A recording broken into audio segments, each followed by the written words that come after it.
kompetisi ke dunia internasional udah sangat baik ini. Tadi udah dipaparkan, udah dijabarkan. Tapi kalau untuk di Indonesia juga ternyata juga ada harapan, keinginan juga ya, Bung Michael. Itu kayak misalnya Liga Futsal Indonesia itu akan terus bergulir lebih baik seperti apa nanti? Ya kalau terus bergulir sih pasti ya. Sudah bertahun-tahun bergulir dan kita juga sudah rencanakan untuk musim depan. Rencananya akan mulai di bulan Desember ini. Yang kita sedang bahas sekarang lagi kita persiapkan adalah terkait dengan pengelolaan liga. Pengelolaan liga. Nah ini juga kita benchmark bukan cuma di luar negeri ya, di dalam negeri kita bandingkan misalkan dengan sepak bola, kita bandingkan dengan basket, kita bandingkan dengan volley. Bahwa kalau liga itu mau diselenggarakan dengan lebih baik lagi, sepertinya perlu ada entitas yang terpisah. Coach to Coach Podcast adalah sebuah podcast yang isinya tentang olahraga futsal yang dimainkan di dalam ruangan 4 pemain dan 1 kiper. Nah, di podcast ini kita akan berbicara soal teknik, taktik, maupun informasi-informasi mengenai jadwal dan hasil pertandingan, terutama di Liga Asosiasi Akademi Futsal Indonesia atau AFI.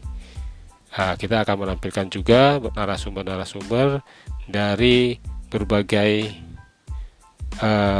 tempat dan pelatih-pelatih yang berkualitas. Semoga obrolan ini bermanfaat bagi pemirsa. Selamat mendengarkan.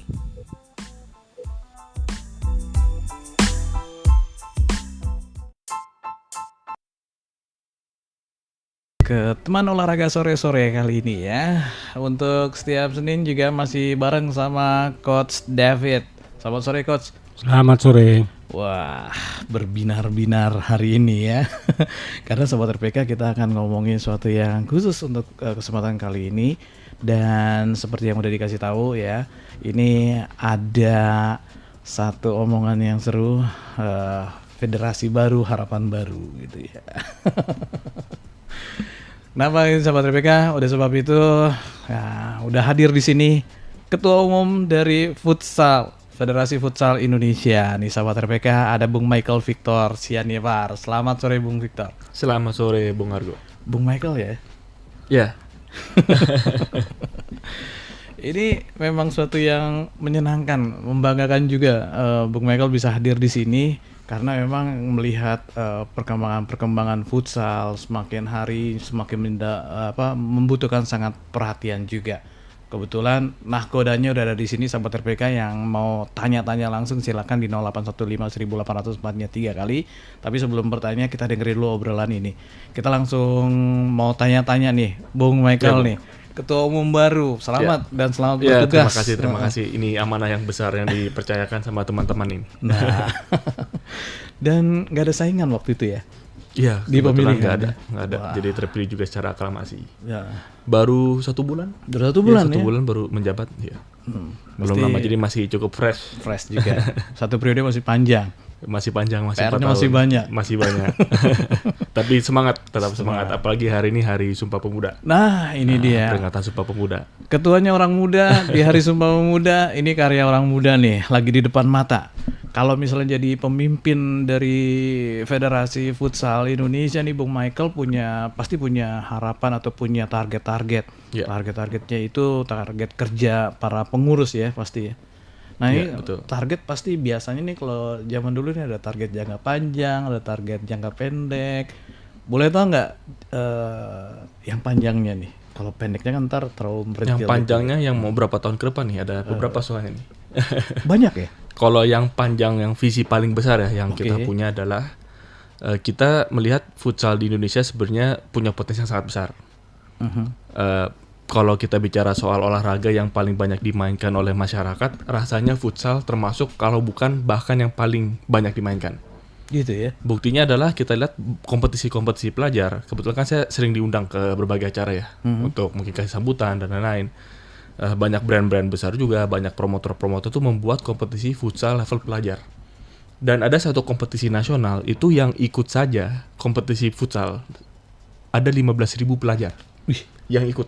Kompetisi futsal? Mereka buat kegiatan di 50 kota.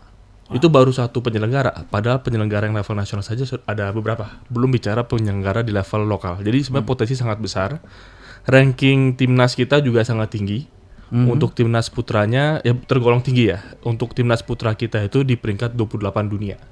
Wih. Bahkan lebih tinggi daripada Jerman misalkan ya. Jadi kita punya potensi yang sangat besar dan juga ranking kita sudah cukup baik. Tentu masih bisa banyak perkembangan yang dilakukan ke depan.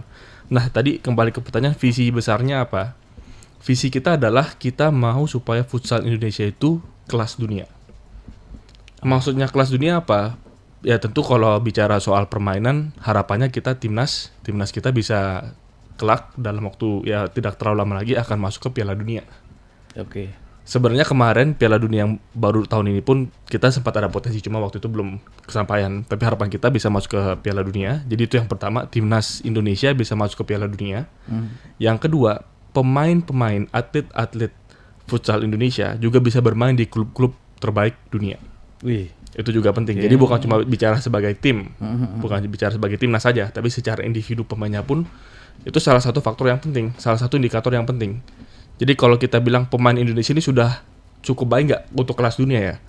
Pertanyaannya bisa kita jawab dengan kita melihat berapa banyak pemain Indonesia yang diajak bermain di klub-klub terbaik dunia. Nah ini masih PR dan itu visi. Namanya visi kan kita harus bicara jangka panjang ya. Ke depan pemain-pemain Indonesia harus bisa bermain di klub-klub terbaik di dunia. Yang ketiga, bukan cuma pemain. Tadi kan kalau timnas, pemain kesannya cuma yang main aja gitu. Tapi kami juga punya impian bahwa di pertandingan-pertandingan level dunia, wasit Indonesia juga ada. Oh. Nah, kalau kita lihat sekarang wasit Indonesia ada nggak yang memimpin laga di level FIFA World Cup?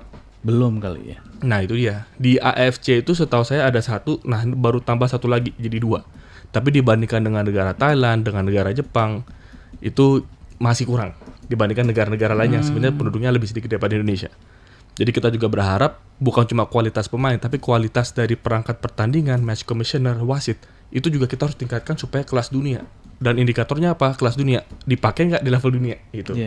Kadang-kadang kan kita kalau mau klaim-klaim itu bisa, tapi ya salah satu indikator paling nyata adalah apakah benar-benar dipakai di level dunia.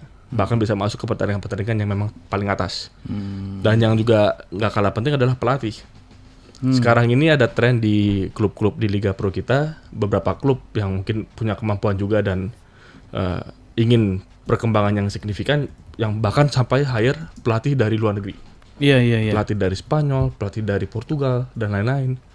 Nah ini juga harapan kita, tiba saatnya pelatih asal Indonesia juga bisa melatih klub-klub dunia.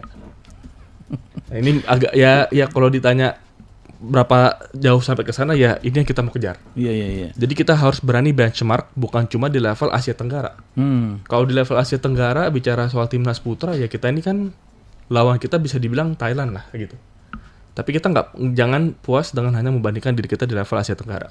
Tapi kita mau bawa ke level Asia, ke level dunia. Gitu. Saya baru dari Thailand, baru aja kemarin balik. Minggu depan juga kesana lagi karena kita lagi persiapan untuk AFF. Dan waktu saya di Thailand, saya ketemu sama ketua umum futsal Thailand. Saya juga ketemu sama beberapa owner dari klub-klub futsal profesional di Thailand. Dan ada satu pesan yang sama. Saya ketemunya terpisah-pisah nih, bukan barengan. Tapi saya ketemu sama mereka terpisah-pisah. Tapi ada satu pesan yang sama yang disampaikan sama teman-teman Thailand. Bahwa mereka melihat futsal Indonesia ke depan akan naik. Dan bahkan akan ada raksasa Asia baru di dunia futsal dunia, di dunia futsal, yaitu Indonesia. Indonesia bisa menjadi seperti Irannya futsal gitu ke depan. Dan Iran kan sekarang sangat kuat juga di level dunianya. Jadi kalau kita lihat tetangga kita saja melihat potensi itu dan mengantisipasi, bukan cuma melihat, mengantisipasi itu akan terjadi, apalagi kita gitu. Jadi itu pesan saya kepada teman-teman di Federasi Futsal, kepada teman-teman yang juga tergabung ya, para stakeholder futsal secara keseluruhan termasuk yang mendengarkan sekarang, bahwa kita harus optimis bahwa itu bisa kita wujudkan. Dan tentu itu kan bicara tadi target jangka panjang harus kita bisa turunkan, terjemahkan ke target-target jangka pendek. Amin. Yang konkret dan realistis. Nanti kita lanjutin lagi, Bung Michael ditahan dulu. Nih coach juga kayak mau ngomong, tapi kita dengerin dulu yang udah disiapkan Revan dan Robi. Masih kita di teman olahraga sore-sore. Kita lagi mau ngomongin federasi baru, harapan baru dari Federasi Futsal Indonesia, karena di sini udah ada ketuanya Michael Sianipar dan juga Coach David, sahabat RPK ya. Kita lanjutin lagi ya, ketua. Ini ketum tadi lagi cerita tentang jangka panjang, jangka pendeknya FFI sendiri apa aja nih, Bung Michael? Ya, jadi kalau jangka pendeknya tentu kan berarti harus bicara lebih teknis. Kan kalau jangka panjang visi besar, garis besar, tapi kalau jangka pendek ini harus ada lebih teknis. Yang paling pendek sekarang kita juga sedang mempersiapkan diri untuk AFF.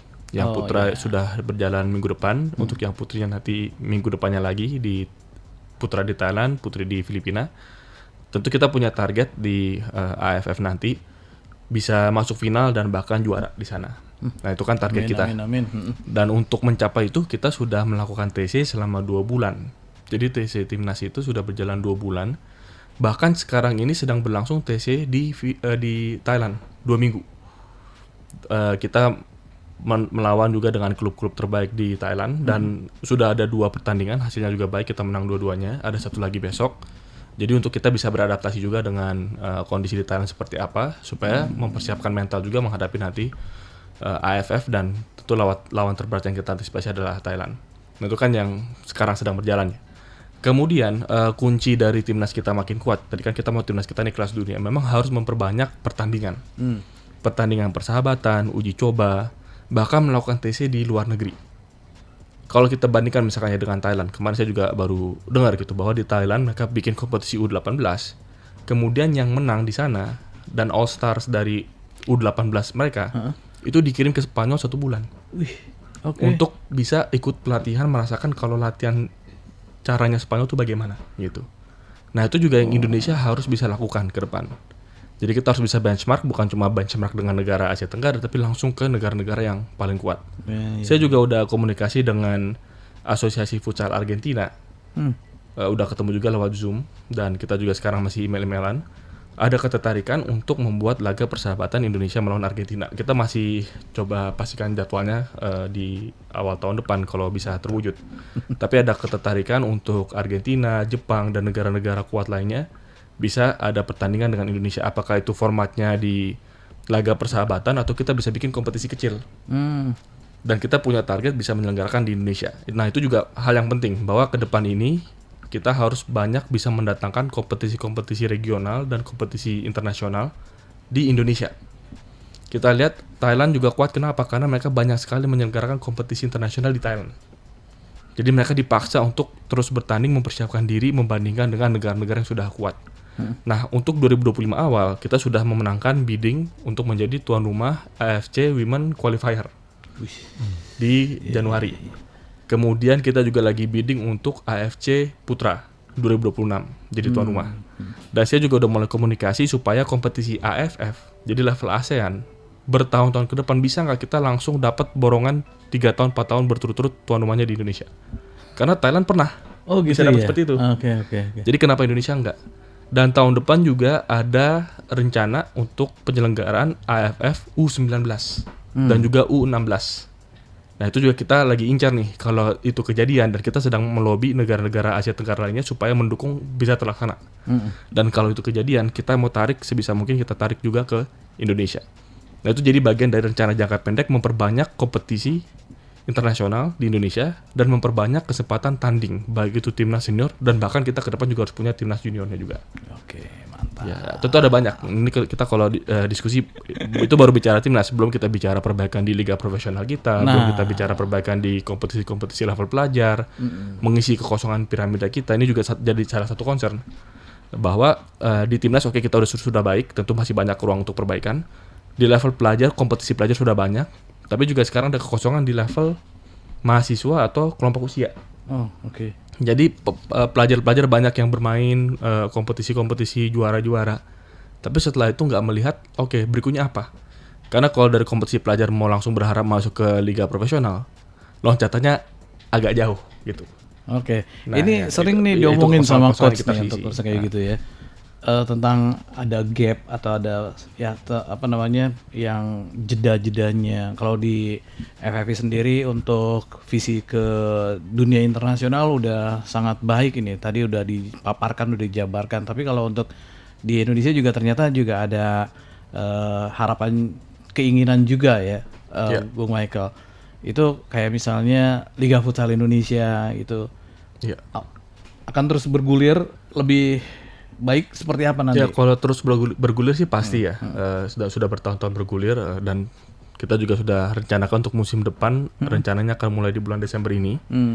Yang kita sedang bahas sekarang lagi kita persiapkan adalah terkait dengan pengelolaan liga. Pengelolaan liga. Nah ini juga kita benchmark bukan cuma di luar negeri ya, di dalam negeri kita bandingkan misalkan dengan sepak bola, kita bandingkan dengan basket, kita bandingkan dengan volley. Bahwa kalau liga itu mau diselenggarakan dengan lebih baik lagi, sepertinya perlu ada entitas yang terpisah. Tetap federasi punya otoritas, tapi ada entitas yang menjalankan. Contoh di sepak bola ada PT LIB. Atau kalau di IBL itu juga mereka ada kerjasama dengan pihak luar yang kemudian menyelenggarakan liganya, sehingga liganya itu lebih menarik, lebih partisipatif, ada gimmick-gimmicknya, ada aktivasinya, jadi rame, partisipasi publiknya rame. Benar-benar. Nah itu cara-cara kita juga memperkuat liga kita, termasuk juga menambah, kita juga punya rencana membuat ada pertandingan pre-season dan juga playoff setelah selesai musimnya. Jadi itu contoh-contoh juga inovasi yang kita sedang persiapkan. Tapi untuk nanti lebih pastinya akan kita umumkan di sosmed kita juga pada saat acara itu sudah confirm. Dan tanggal berapanya, di mananya kita pasti akan umumkan kepada masyarakat. Sosmednya, Bung Michael? Sosmed federasi. Sosmed federasi kalau di Instagram itu ada di @federasi futsal _id. Oke. Itu Sobat RPK ya kalau mau ikut Federasi Futsal _id gitu ya untuk futsal Indonesia. Mungkin coach juga ada yang mau disampaikan atau mau melihat juga target-target juga rencana-rencana di Liga Indonesia. Silakan coach. Iya Pak Ketua. Kan kalau kita lihat sebelumnya dengan Pak Haritanu itu kan mengusung yang namanya 4 besar Asia ya. Itu yang pertama kali. Dan memang kalau lihat dari ranking untuk putra ini kita ada untuk di Asia ya. Untuk Asia itu kita ada di peringkat 5 ya. Artinya mungkin selangkah lagi kita bisa naik ke 4 sesuai dengan target. Sementara yang woman kita nggak jauh beda dengan yang putra, itu ada di peringkat 6 seperti itu. Nah, apakah target-target ini masih tetap diteruskan atau bagaimana? Ya pasti mengejar peringkat itu satu hal yang perlu kita tingkatkan peringkat kita 28 dunia, harapan kita bisa masuk 20 besar. Kemudian di Asia juga kalau kita masuk 20 besar otomatis kita juga pasti naik ke peringkat 4 dan seterusnya. Tapi kalau jadi banyak saya rasa pemikiran-pemikiran dan langkah-langkah yang sudah dilakukan federasi selama ini yang sangat baik yang kita lanjutkan. Dan ada hal yang kita tambahkan adalah kita mau mengincar kompetisi. Jadi bukan sekedar peringkat saja tapi juga kompetisinya harus bisa menang gitu. Jadi kalau peringkat naik, tentu bagaimana caranya peringkat bisa naik? Ya kita harus banyak pertandingan dan juga pada saat kita bertanding di pertandingan yang diakui oleh FIFA di tier yang tepat dapat poin juga gitu. Untuk menaikkan peringkat. Untuk menaikkan peringkat. Jadi untuk mengejar bisa naik peringkat ya harus perbanyak pertandingan dan masuk ke kompetisi-kompetisi di liga-liga yang lebih besar lagi dan juga menang di sana. Gitu. Oke. Kita tahan dulu. Kita masuk tanda waktu 30 menit untuk saat ini. Oke, masih bersama dengan Coach David juga Ketua Umum Federasi Futsal Indonesia Michael Victor Sianipar. Nih Bung Michael tadi lagi jelasin targetnya. Ternyata emang kalau target emang harus tinggi supaya kalau nggak mencapai ya paling nggak ada di bawahnya gitu ya. Iya Bung, kita harus punya ambisi yang tinggi juga. Karena itu juga membuat kita makin semangat mengejarnya.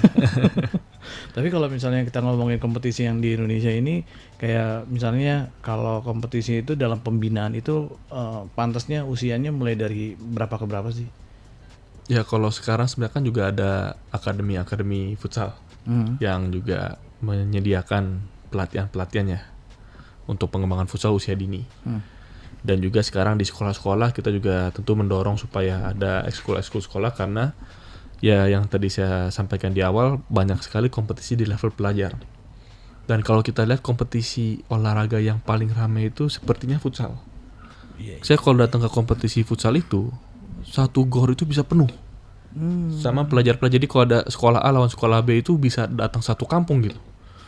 Ya ini juga mungkin dari sekolahnya yang mendukung, mensupport, jadi kegiatan ekskul futsalnya berkembang, dan juga pada saat ikut kompetisi didukung juga oleh sekolah. Jadi benar-benar mungkin satu angkatan atau banyak sekali pelajar-pelajar juga ikut menyampaikan dukungannya, jadi supporter gitu. Jadi kalau untuk potensi pengembangan di level itu sudah bagus, sudah banyak gitu. Tapi yang kita butuhkan ini adalah, ini kan inisiatif yang baik, tapi kita juga harus bangun ekosistemnya. Jadi bukan hanya inisiatif, ada swasta yang inisiatif, sekolah inisiatif, atau akademi inisiatif, tapi juga ekosistem. Ekosistem adalah bicara keberlangsungan. Jadi kalau misalkan ada pelajar, dia sudah semangat nih ikut ekskul futsal, belajar tambah lagi di akademi futsal, ikut kompetisi, dan dia makin percaya diri nih, menang gitu. Pertanyaan adalah setelah itu apa? Kalau kita nggak bisa memberikan jawaban, akhirnya futsal itu berakhir menjadi hobi masa kecil gitu, berakhir menjadi aktivitas ekskul pada saat sekolah. Tapi nggak ada kelanjutannya. Jadi cuma cerita ya. Ya, nah yang kita harapkan dari federasi adalah kita bisa membuat futsal itu menjadi satu aspirasi pemuda, bahwa ini bisa menjadi karir mereka. Karena kalau kita mau punya timnas yang kuat, Indonesia juga kuat di level futsal dunia, ya kita harus bisa meyakinkan para pelajar, pemuda, dan juga orang tua mereka bahwa ada karirnya, ada masa depan. Bahwa main futsal dengan baik, dengan ikut ekosistem ini, ada kelanjutan dan ada masa depan. Sehingga mereka bisa melihat, kalau saya baik di level sekolah, nanti bisa ikut kompetisi yang kelompok usia, bisa ikut mungkin di level mahasiswa, liga mahasiswa, sampai tiba nanti ke liga profesional, main di klub-klub profesional kita gitu. Jadi ekosistem inilah yang kita harus perbaiki, supaya ada jejaknya, itu ada langkah-langkahnya. Tapi kan takdir futsal sendiri kan ada pembatasan usia maksimal dalam bermain, dalam berprestasi gitu. Ya, kan sama seperti semua cabang olahraga, pasti ada masa-masa emas, dan setelah itu ya namanya usia gitu ya. Mungkin kalau udah 30 sekian, dan juga muncul pemain-pemain yang lebih muda, yang lebih gesit gitu. Nah itu juga PR berikutnya. Jadi kita harus bisa membangun dari level mungkin dia masih pelajar, sampai akhirnya bisa menjadi atlet profesional, dan juga bisa menjawab pertanyaan setelah dia selesai menjadi atlet profesional, kemana, ngapain gitu. Banyak yang kita lihat kan jadi pelatih, atau mungkin ya tetap berkecimpung di dunia olahraga juga gitu. Dan itu dipikirin sama federasi ya? Ya kita belum punya program khususnya, tapi kita sedang memikirkan ke arah sana. Bahwa harus ada kepastian, bukan cuma menjadi atlet, tapi setelah dari posisi atlet itu nasibnya bagaimana gitu. Dan kami juga mengapresiasi dari Kemenpora dan kerjasama dengan Kementerian Keuangan lewat lembaga LPDP, itu membuat program beasiswa untuk atlet. Sudah diluncurkan baru beberapa minggu yang lalu. Nah ini juga begitu kita dapat informasinya, ya kita juga sudah bahas di internal federasi, kita mau data atlet-atlet kita. Dan kita mau tanya dari atlet-atlet yang punya aspirasi untuk melanjutkan pendidikan lebih tinggi siapa aja. Jadi sehingga memperluas juga opsi-opsi dari karir dari seorang atlet. Mungkin setelah dia jadi atlet, dia bisa menjadi analis olahraga, bisa kerja di pemerintah. Sekarang sebenarnya juga banyak yang kesempatan kerja di pemerintah, tapi kita juga nggak pingin atlet yang mantan atlet kerja di instansi pemerintah tuh hanya sekedar dapat pekerjaan aja, karena mungkin diapresiasi pemerintah, Pemda setempat mungkin, ya udah ditarik deh jadi ASN, itu aja udah bagus. Tapi kan kita berharap pada saat dia masuk ke pemerintah pun dengan pengalaman dan disiplin, karena kan jadi atlet itu ada budaya disiplinnya. Tapi kita juga memastikan bahwa atlet-atlet kita ini punya perspektif yang baik, sehingga pada saat nanti ada pekerjaan setelah dari dunia atlet, ya harapannya pekerjaannya tetap ada singgungannya ya dengan dunia olahraga gitu. Tapi juga managerial skills atau ilmu-ilmu skill-skill keahlian yang lainnya juga kita juga sudah mulai asah gitu. Bersyukurlah aklamasi kemarin ya. Coach gimana coach menanggapi itu? Iya, kan tadi tujuannya kita ada banyak target-target yang ingin dipenuhi. Terus tadi Pak Ketua bilang ada, ya kita turnamen futsal di pelajar yang paling banyak ya. Kemarin ada 50 di 50 kota. Nah, gimana dengan provinsi nih Pak Ketua? Ya kita kan ada AFP ya, Asosiasi Futsal Provinsi. Ya, di mana ada beberapa provinsi yang mati suri, ada beberapa provinsi yang menjalankan liganya sampai ya cukup profesional. Ada juga yang musiman, kalau misalkan ada Liga Futsal Nusantara mereka baru bikin. Nah, apakah target-target yang ingin dicapai oleh federasi juga diterjemahkan ke provinsi-provinsi itu? Ya, pasti. Ini PR besar juga. Saya ketemu dengan para ketua AFP, sekretaris AFP itu perwakilannya Asosiasi Futsal Provinsi yang datang, baik itu di kongres atau mungkin di luar kongres yang saya sempat ketemuin. Kalau saya sebenarnya sangat mengapresiasi banyak dari mereka itu sejauh ini bahkan bisa bergerak mandiri. Itu banyak yang bisa tetap walaupun dengan mungkin keterbatasan yang ada, tapi mampu. Ada juga yang hubungannya baik dengan Asprof PSSI-nya. Kemudian dengan KONI juga bisa mendapatkan pendanaan dari pemerintah untuk menyelenggarakan kegiatan futsal. Jadi memang kreativitas dan mungkin kekuatan jaringan masing-masing AFP kan berbeda-beda. Nah, ini yang kita mau tingkatkan. Nah, itu kenapa pada saat saya terpilih sebagai ketua umum juga di Exco. Kita kan punya 5 Exco. Salah satunya yang saya berhasil ajak itu adalah ketua AFP Jawa Barat, Pak Herman. Karena kita lihat futsal di Jawa Barat juga pengelolaannya baik. Bahkan mereka ada liga mahasiswa yang juga rutin berjalan, diselenggarakan oleh AFP-nya sendiri. Jadi kan ada teknik-teknik yang saya lihat beberapa AFP itu sudah luar biasa. Tinggal sekarang kita bagaimana bisa mereplikasi copy paste itu gitu. Jadi di satu sisi kita mendorong ada pendampingan pembinaan terhadap pengurus di level provinsi dan kota kabupaten melalui tadi di internal federasi sendiri kita ada exco yang spesialisasi untuk nanti mendorong penataan organisasi di dalam. Nah, itu satu solusi. Solusi yang kedua, sebenarnya kita juga bersyukur sekali banyak tadi brand-brand, banyak promotor itu yang membuat kompetisi pelajar di seluruh Indonesia. Karena pada saat mereka membuat itu, biasanya mereka kontak siapa? Mereka kontak AFP lokal, AFP setempat, AFP atau enggak AFK-nya bahkan. Untuk perangkat pertandingannya, ini itu segala macam. Bahkan ada beberapa tempat yang saya tahu yang menyelenggarakan itu, IO-nya lah dalam tanda petik itu adalah AFK-nya. Gitu. Karena kan ya mungkin brand yang mungkin belum pernah masuk ke suatu kota di provinsi mana di Indonesia Timur atau di mana ya mereka daripada bingung-bingung ya cari aja yang di setempat siapa yang sudah terbiasa, punya keahlian, paham futsal dan lain-lain untuk menyelenggarakan. Nah, ini yang kita juga bangun hubungan antara swasta dengan FFI, dengan federasi dan turunannya di asosiasi provinsi dan kota kabupaten. Itu yang kedua. Yang kita terus kembangkan ke depan. Peran swasta sangat penting. Yang ketiga adalah keterlibatan dari PSSI dan Kemenpora. Jadi ini juga langkah yang kami lakukan di kepengurusan yang sekarang. Kita membangun hubungan yang sangat baik.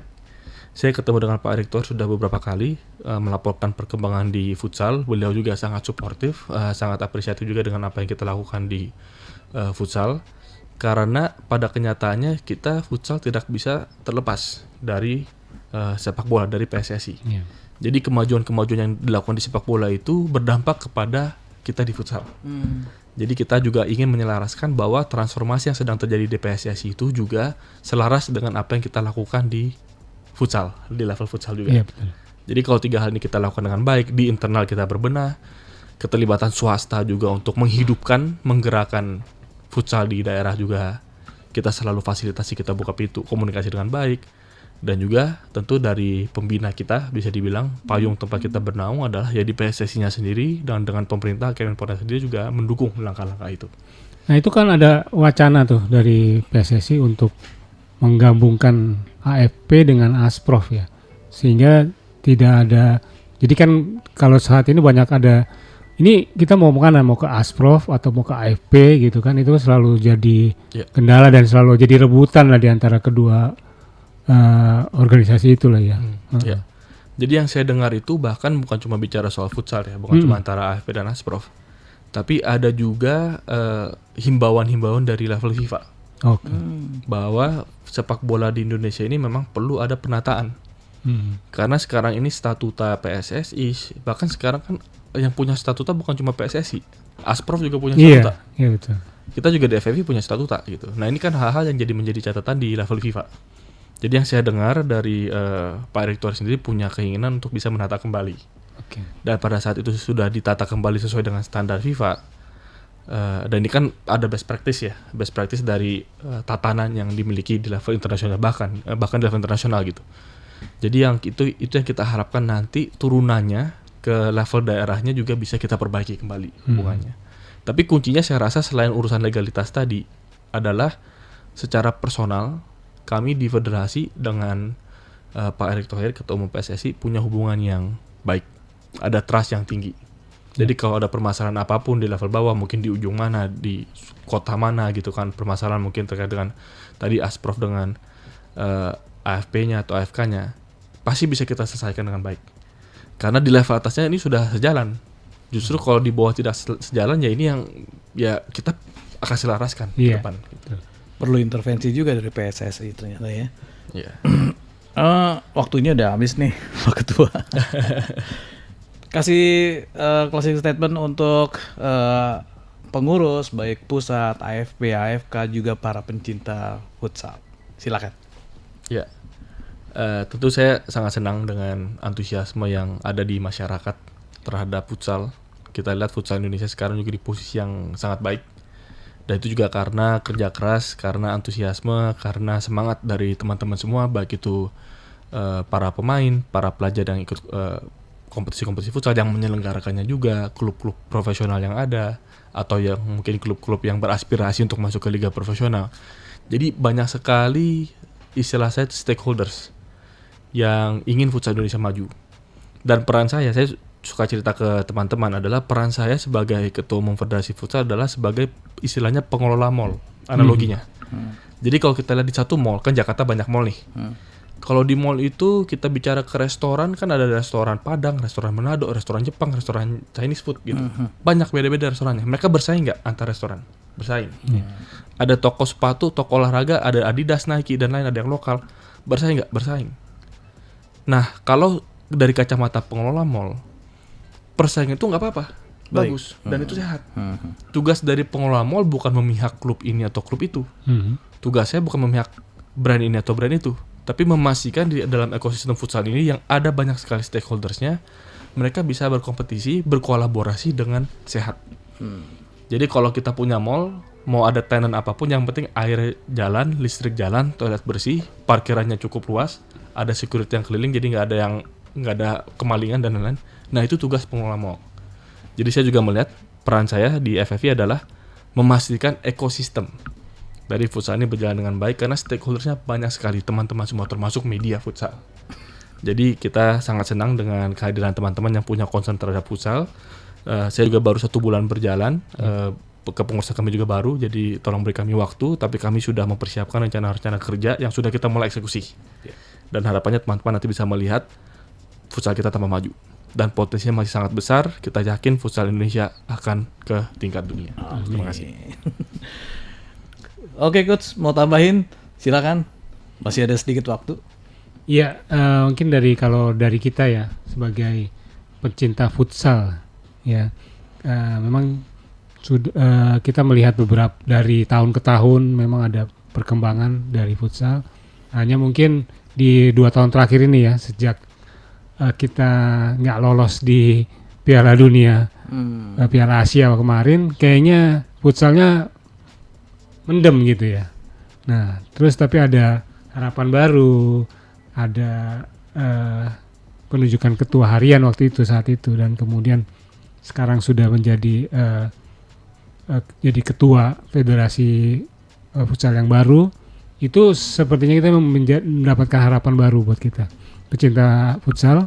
Semoga di kepengurusan yang baru ini harapan-harapan yang kita inginkan itu bisa terwujud gitu.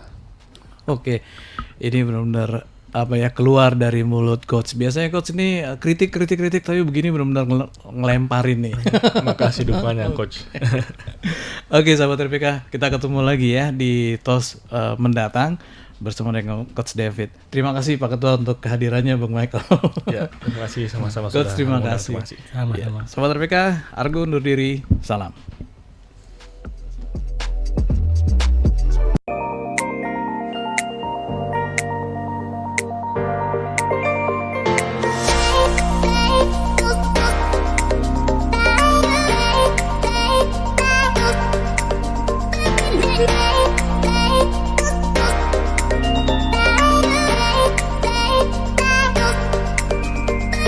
Thank you.